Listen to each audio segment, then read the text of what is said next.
Well, well, well. Shopping for a car? Yep, Carvana made financing a car as smooth as can be. Oh, yeah? I got pre-qualified instantly and had real terms personalized just for me. Doesn't get much smoother than that. Well, I got to browse thousands of car options on Carvana, all within my budget. Doesn't get much smoother than that. It does. I actually wanted a car that seemed out of my range, but I was able to add a cosigner and found my dream car. It doesn't get much... Oh, it gets smoother. It's getting delivered tomorrow. Visit Carvana.com or download the app to get pre-qualified today. Lucky Land Casino, asking people, what's the weirdest place you've gotten lucky? Lucky? In line at the deli, I guess? Aha, in my dentist's office. More than once, actually. Do I have to say? Yes, you do. In the car before my kids' PTA meeting. Really? Yes. Excuse me, what's the weirdest place you've gotten lucky? I never win and tell. Well, there you have it. You can get lucky anywhere, playing at LuckyLandSlots.com. Play for free right now. Are you feeling lucky? No purchase necessary. Void where prohibited by law. 18 plus. Terms and conditions apply. See website for details. The Kraft Foods Company presents Willard Waterman as the Great Gildersleeve.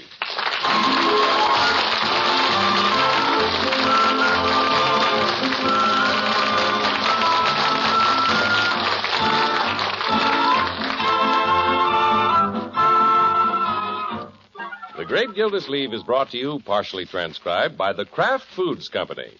Kraft, you know, has been famous for years for bringing you the very finest foods, quality foods, the world's favorite varieties of cheese, America's choice in salad dressings, and many other wonderful things to eat.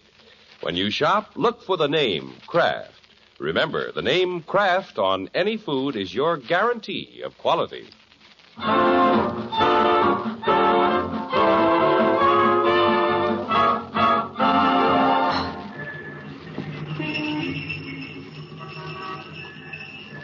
Well, it's a crisp, cold night in Summerfield. Here and there, a lighted Christmas tree glows warmly in a window. Holly wreaths have begun to appear.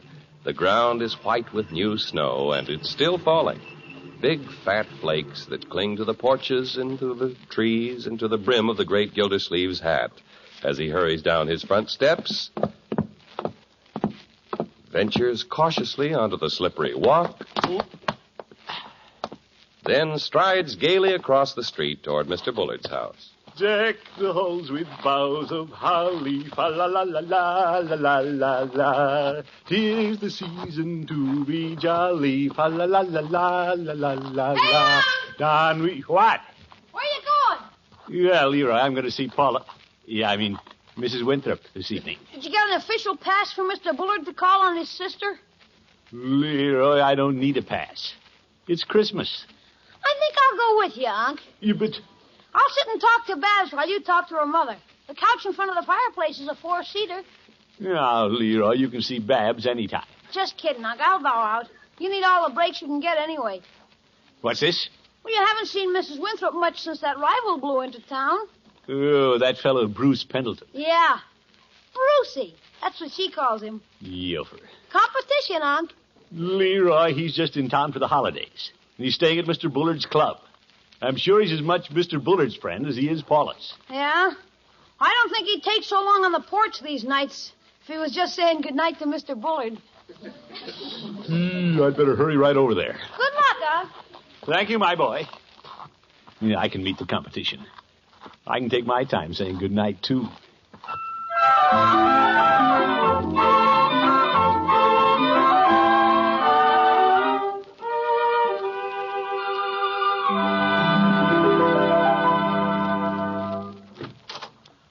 Well, Throckmorton. Hello, Paula. Come in. Oh, my, it's snowing out, isn't it? It's just a little. Yeah. Look at you. You have a big snowflake right on the end of your nose. I do? Well, cold nose, warm heart. Here, let me take your coat. Yeah, thank you. Well, beautiful tree, Paula. And Christmas presents. Are all those for me? Oh, no, but you can help me finish wrapping them. Yeah, fine. A lot of presents. Well, Babs and I have lots of relatives. Oh, yeah, sure. And then I couldn't forget those little boys and girls at the children's home. Say, you have been very active in social work since you came to Summerfield. I'm proud of you, Paula. Oh, it's just something I love doing. Very much. And there are a few children in the infirmary that Santa Claus may not remember this year. Good for you. It'd be a shame if any little kiddies were forgotten on Christmas. Here, put your finger on this ribbon while I tie the knot. Yeah, all right. Interesting design you're using, Paula. Mistletoe paper. Oh, just put the package over there. Yeah, I think I'll bounce it right on top of your head. Oh, Throckmorton! You know what that means? Mistletoe. Aren't you rushing the season a little? You're only 4 more shopping days. You better put the package down there by the tree. Shucks. Say, here's a fancy-looking package. I think that's my gift from Babs. Oh, she couldn't wait, huh? Here, let me shake this. I bet I can guess what's in it. Oh, now, Throckmorton. Oop. Card fell off. Oh, dear. Well, isn't that just like Babs? To the dearest girl I know, Bruce. Bruce! Throckmorton, give me the package. That one isn't from Babs. No, guess not. Bruce Pendleton, pushy out-of-towners. I can hardly wait to open his present. He always thinks of the most original things. Well, I haven't brought you my present yet. I'm liable to think of something pretty original, too. Oh, give me a hint. A hint? Well... Bruce keeps teasing me about what's in this package. Yeah, he does he? All he'll tell me is that it starts with a P. For Paula. Isn't that clever? Well, I guess there's a fine line between being clever and being corny. Now, Throckmorton, he's very ingenious. In fact, the mistletoe paper was his idea. It was? Well, it may have been his idea. But I was the first one who thought of holding it over your head. I think.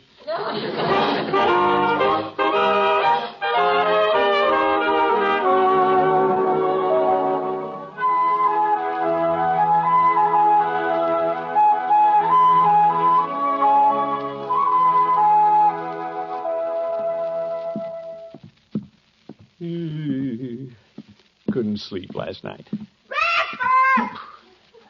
Coming, Bertie. Yeah, I wonder what Paula is getting from that Bruce character. Why isn't he back in Dayton working? Maybe he owns a factory or something. Well, I'll have to go him one better. Good morning, Unky. Hi, Unc. Good morning, children.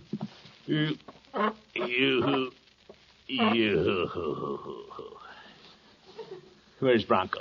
Oh, he grabbed a donut and ran off to shop for the twins. Oh? Uh-huh. He has to play Santa this year, you know. Oh, yes. Oh, the twins are so excited. They look at the tree and the colored lights and laugh. What are they laughing at? They don't know what Christmas is all about. Yeah, I wish I had something to laugh about. Marjorie? Yes, Unky? What Christmas presents can you think of that begin with the letter P? The letter P? Well... Who's the present for, Unc? A little nephew pal of yours spelled P-A-L? Hardly, Leroy. I was thinking of something for a young lady. Oh, you mean me? We'll get around to you children later. There's a present under Paula Winthrop's tree, and it starts with the letter P. I'm trying to figure out what it is. Uh-huh. It's her present from Brucey, isn't it? Well, yes. Well, if it's from your rival, why do you want to know what's in it, Unky? Well, I don't want to give her the same present. I'd like to give her something a little better. Well, if it starts with a P, maybe it's perfume. Yeah, it's a big package. Have to be pretty cheap perfume. I'll bet it's a Palomino pony. Leroy. Like some hot coffee, Mr. Gildersleeve? Thank you, Bertie.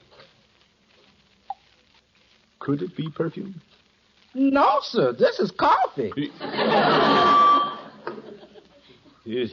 Bertie, we're trying to think of some gift a woman would like, starting with the letter P. Something for a woman? How about petticoat? He wouldn't dare. Any other ideas, Bertie? Well, it could be something for the kitchen. Let's see, pot, pan, percolator? Bertie, this is a present for Mrs. Winthrop. Yes, sir. And you say it starts with the letter P. Oh, I got it, Mr. Gildersleeve. You have? I know something she likes. Philadelphia cream cheese. Oh, my goodness. What a crafty answer.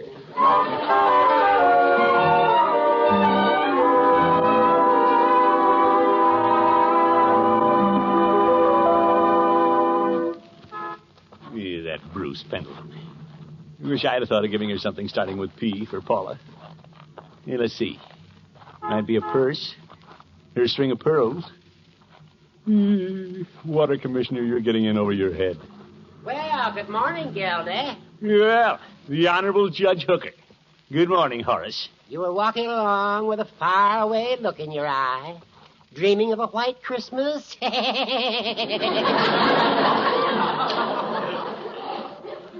You old goat. Yeah, I'm trying to get an idea about a Christmas present for Mrs. Winthrop, Horace. Oh? Well, I came down to hear the Kraft Choral Club. They're going to sing under the community Christmas tree. Oh, yes. Let's get a little closer. Yeah. I've been so worried about Paula's Christmas present, I almost forgot they were in town. They came all the way from Chicago, Gildy. Yeah, I know, Judge. Say, there's a lot of them. Wonder who makes the cheese while they're on tour. Shh. They're about to sing. Ladies and gentlemen, at this Christmas season, it is our pleasure to present the Kraft Choral Club under the direction of Gerhard Schroth.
They're magnificent. Yeah, they're great, all right. I think I'll try to find something for Paula in a hurry and come back. I'll wait here, Gildy. In fact, I may go up and sing with them. Please, not that, Judge. They didn't come all the way from Chicago to hear you cackle. Now, Gildy. Wait, they're going to sing again.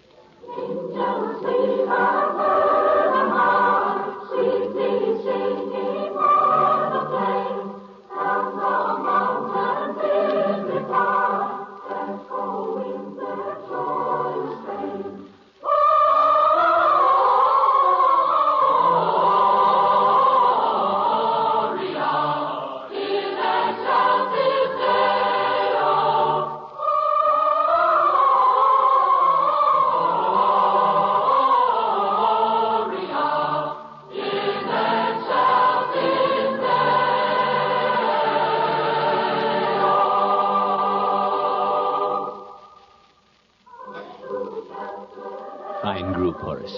Yes, it's beautiful. Nothing like the carols at this time of year. They warm the cockles of my heart and send the Yuletide spirit coursing through my veins. Quiet, Horace. Listen.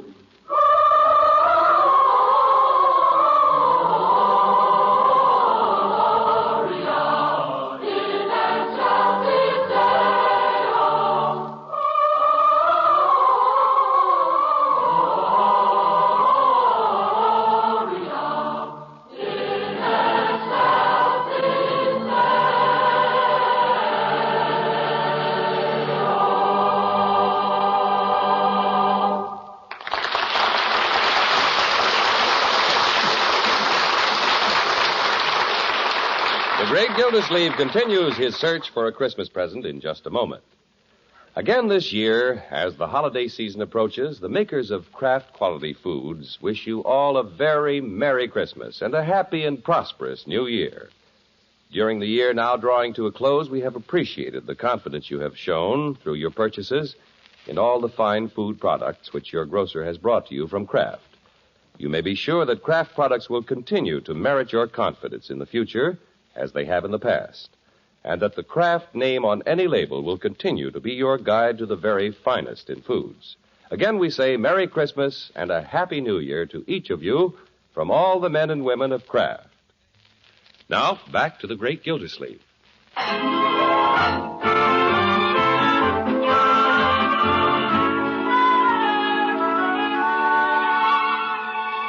Well, there's a fancy Christmas package under the tree at Paula Winthrop's house from Gildersleeve's out-of-town rival. What's in it?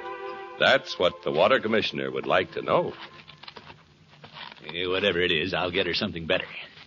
He may have the edge of me saying goodbye on the porch, but by George, I'll beat him under the Christmas tree. Yeah, I'll go all out. Hello, Peavy. Hello, Mr. Gildersleeve. What can I do for you this afternoon? Yeah, I'm looking for a Christmas present, Peavy. For a lady. Something extra special. A gift for Mrs. Winthrop, is it? You bet. That sneaky Pendleton fellow bought her something that looks pretty nice. And I'm going to go him one better. I'm going to get her something so beautiful and so clever, it'll make him look silly. My, giving you trouble, is it? Well, I guess Paul's impressed with the guy because he came all the way from Dayton to see her. Well, that does take more of an effort than just walking across the street the way you do. Any ideas, Peavy? Well, you might go to Dayton and come back. No, Peavy. I want suggestions about a gift. Well, what did she like? Has she dropped any hints? No. She's been too busy planning a nice Christmas for the children's home. She spends a lot of time over there. Oh, that's nice. There must be something clever and original I can get for her, Peavy. Does she like sweetmeats? Sweetmeats? We have some very attractive boxes of candied prunes, quite healthful, too. No, Peavy. Well, how about some musical bath salts? No. Well, how about a nice set of bath scales? Women like to weigh themselves, you know. No. Mr. Gildersleeve, you're rather hard to please. Yep. Peavy, I've got to get something different. Something original. Now, you've had plenty of experience at this Christmas thing. That's true. You've been buying Christmas presents for Mrs. Peavy for 20 years. Yes, I have. Well, certainly, after all that time, a man should know what it takes to please a woman. No, I wouldn't say that. Oh, my goodness. I can see you're going to be no help at all, Peavy. I'm going over to Hogan Brothers. That's a good idea, and happy shopping, Mr. Gildersleeve. Happy shopping.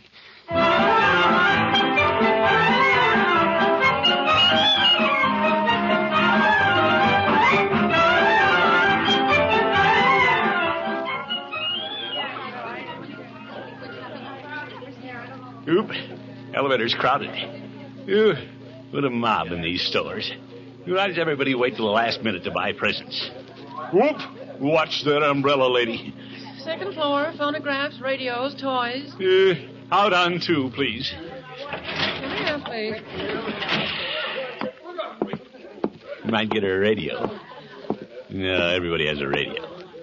I have to be more original than that if I'm going to beat that Dayton Don Juan. Christmas won't mean a thing to me unless I outdo him. Well, cute toys up here. Oh, is that you, Mr. Gildersleeve? Yeah, hello, Bertie. What are you doing up here in toys? Oh, I got a lot of little nieces and nephews I have to buy for. Oh, yes. They don't have much, so when I show up every Christmas with my arms full of toys, they think I'm some pumpkin. Yeah, I'll bet they do, Bertie. Say, what if I showed up with an armful of toys for those kiddies at the children's home? The ones Mrs. Winthrop is so fond of. Oh, them children would think you were some pumpkins too, Mr. Gildersleeve. Well, I guess they would. What's more, I'd be some pumpkins with Paula, too. Yes, sir. You bet. There's nothing I could do that'd impress her more. Right, George, this is a great idea we had, Bertie. Clerk! Clerk, I want to buy some toys.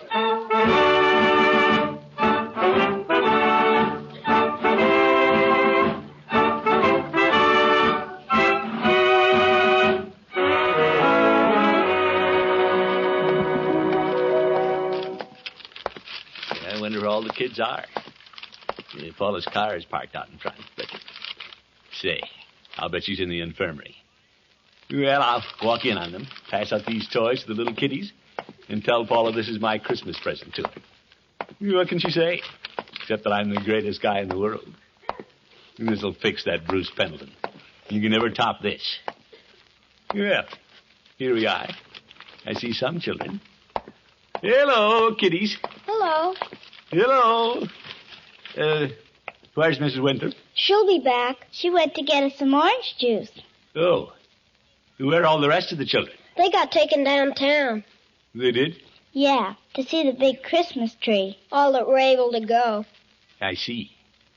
Well, I'll just put these packages down and wait for Mrs. Winthrop.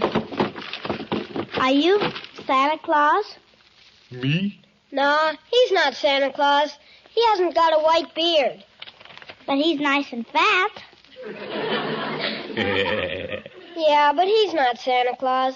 Santa Claus never comes around here. Now, wait a minute, young fellow. I'm sort of a Santa Claus.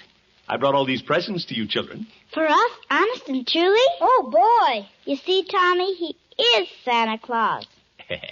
Oh, boy, I gotta come over and see him. Tommy's lucky. He's in a wheelchair. Oh.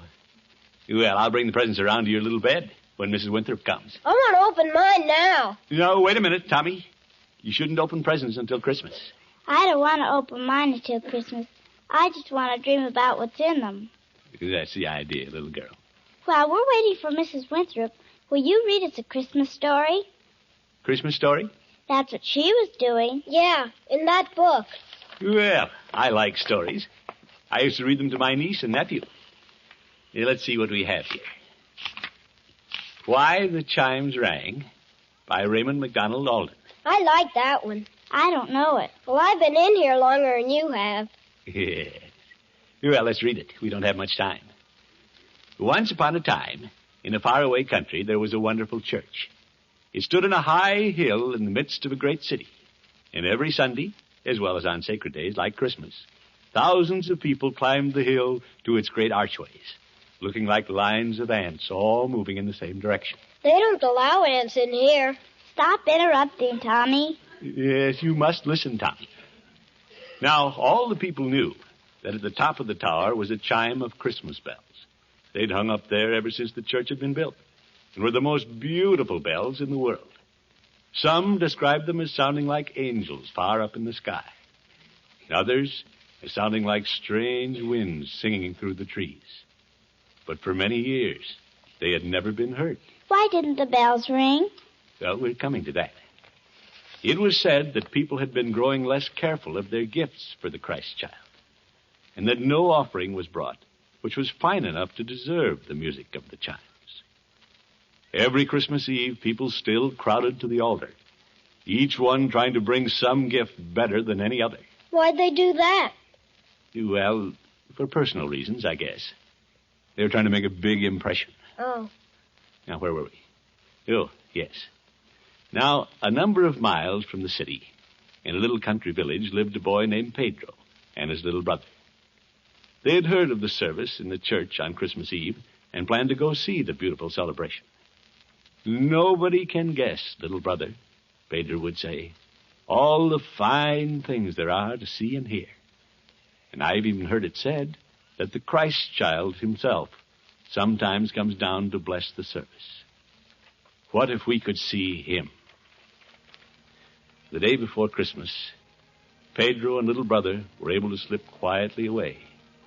And although the walking was hard in the frosty air, before nightfall they had trudged so far, hand in hand, that they saw the lights of the big city just ahead of them. They were about to enter one of the great gates in the wall that surrounded it, when they saw something dark on the snow near their path, and stepped aside to look at it. What was it? Well, let's see. There by the path was a poor woman who had fallen in the snow, too sick and tired to get in, where she might have found shelter. Oh. Pedro knelt down beside her.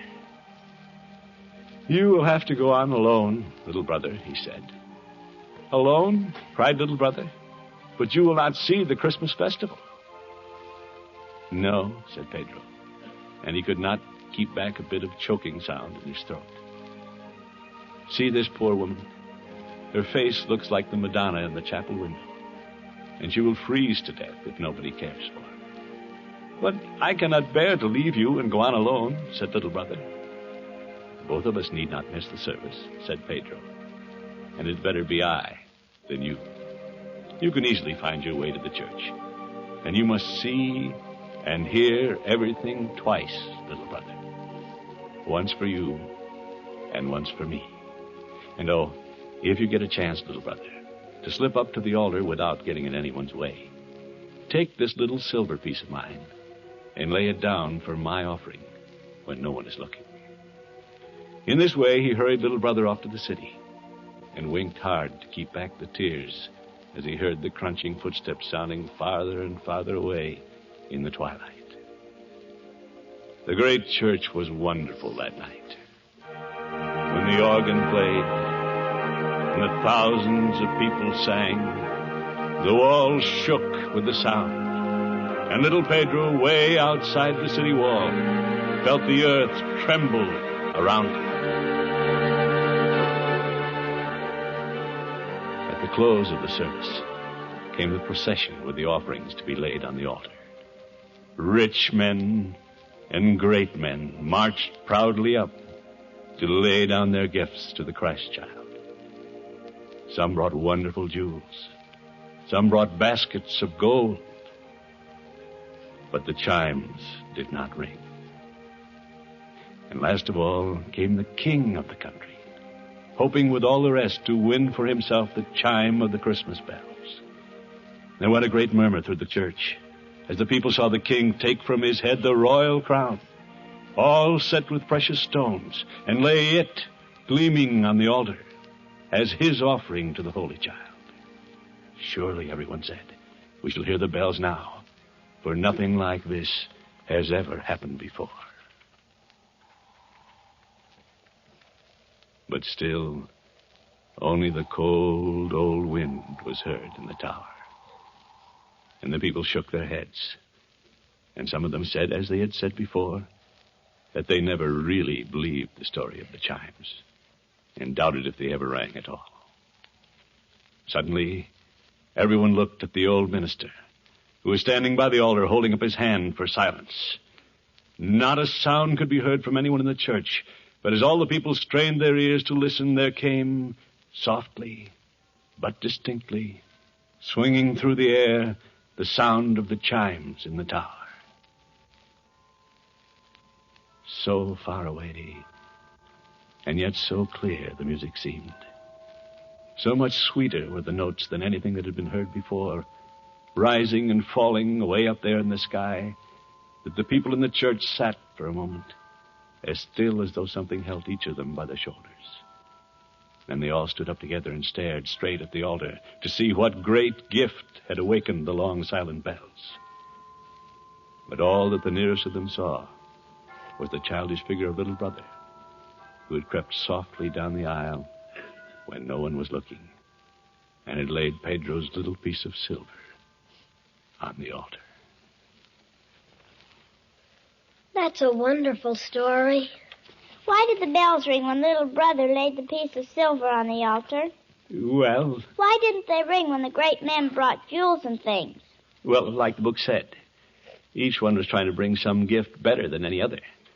Those men were trying to outdo each other, while little Pedro gave out of the goodness of his heart. He didn't have any ulterior motive. Ulterior motive? What's that? Well, I guess that's what I had when I came in here. That's Mrs. Winthrop coming. It is? Yeah. I guess I'll be going. Aren't you going to wait and see Mrs. Winthrop? Where are you going, mister? Well, I think I'll sneak out this side door. But how'll she know who brought the presents? Well, that's not important anymore. Merry Christmas. Thanks. Merry Christmas. Merry Christmas. I'll tiptoe down the back steps.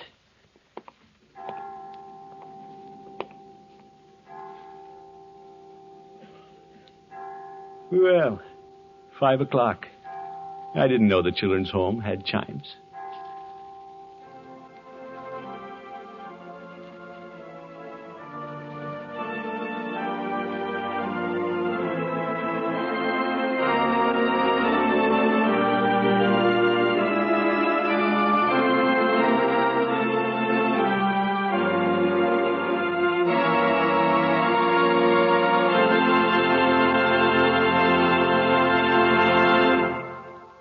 Merry Christmas, everybody.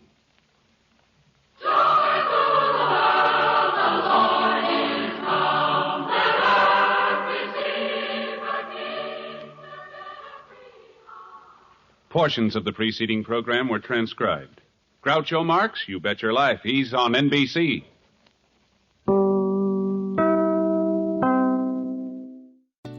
Well, shopping for a car? Yep, Carvana made financing a car as smooth as can be. Oh, yeah? I got pre-qualified instantly and had real terms personalized just for me.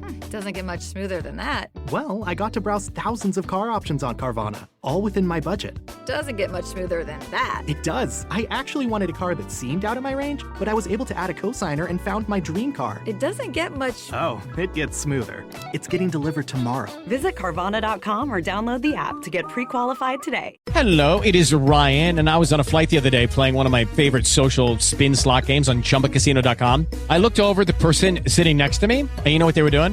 They were also playing Chumba Casino. Coincidence? I think not. Everybody's loving having fun with it. Chumba Casino is home to hundreds of casino-style games that you can play for free anytime, anywhere, even at 30,000 feet. So sign up now at ChumbaCasino.com to claim your free welcome bonus. That's ChumbaCasino.com and live the Chumba life. No purchase necessary. VGW. Void where prohibited by law. See terms and conditions. 18+.